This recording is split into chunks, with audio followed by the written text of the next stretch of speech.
Why am I sharing this? Because we are in the phase of our lives now when we should focus on learning the ways of God first. Please hear what I'm saying.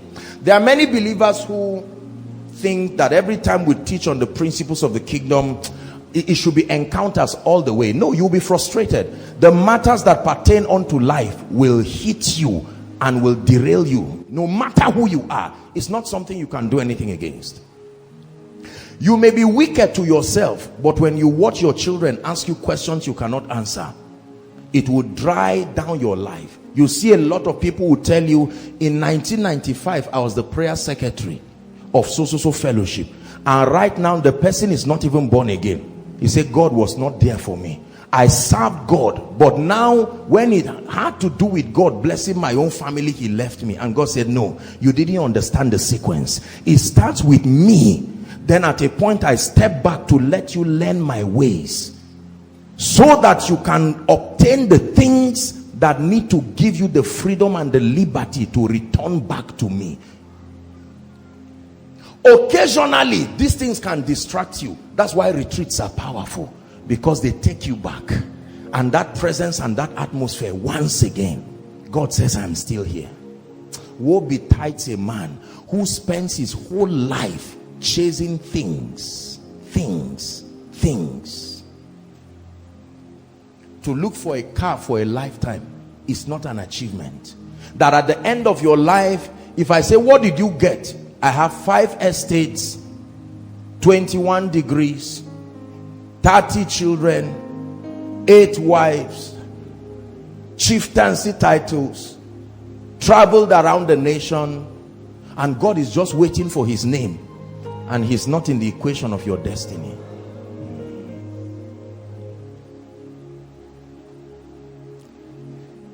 That's what many of our loved ones did. They started with God, but when God was calling them to learn his ways, they thought it was the devil, and they casted God away and said, Lord, I will keep learning your ways. And hunger forced them to leave God, to get back to learn his ways. And the spirit of revelation was not there, and so their pace is slow. And right now they've been 40 years trying to learn how to be rich, 40 years trying to learn how to be leaders, 40 years trying to learn how to be great. So when you say let's spend time worshiping God, let's spend 6 hours praying, the person looks at you and says, are you stupid? 6 hours praying, what am I telling God? All that I've been telling him, is he not listening to? It doesn't make sense to invest that kind of time when you are hungry. When you are starting out, God will allow it for a reason. You notice how great ministries start. They usually start with this moment of encounter. That's how we started.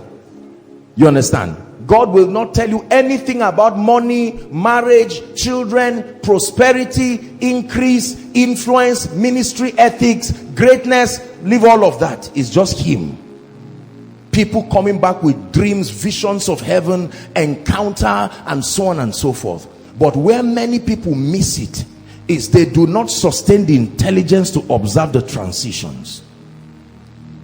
Listen, prayer groups listen, ministries listen. This is where we miss it.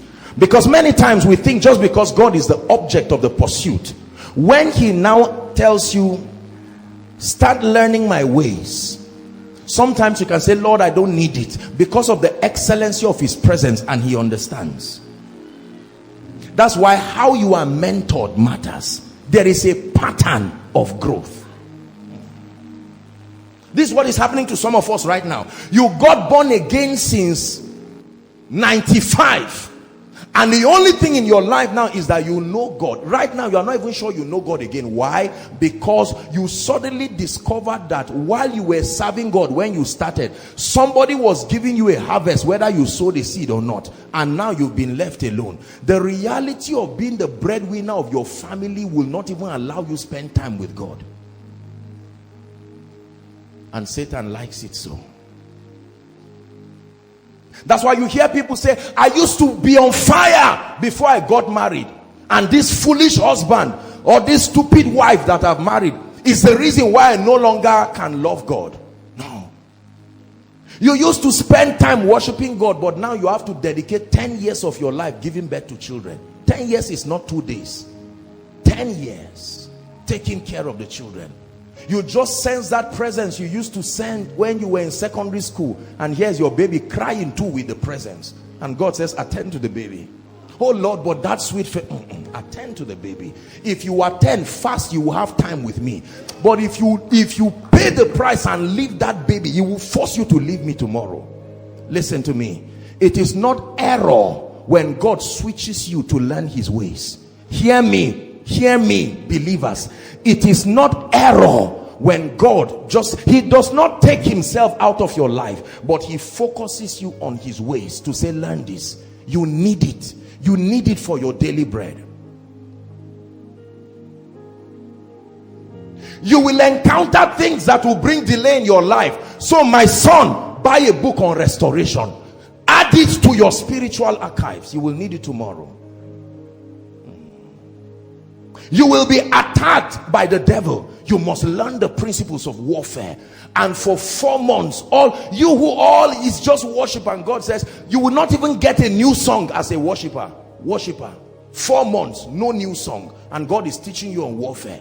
And the devil can say, I hope you are not backsliding. God says, no, the songs will come when you give me time. But for now, is it not with money you will buy the keyboard? Learn what will help you set up the studio, and you can lie down there alone without a landlord knocking your door.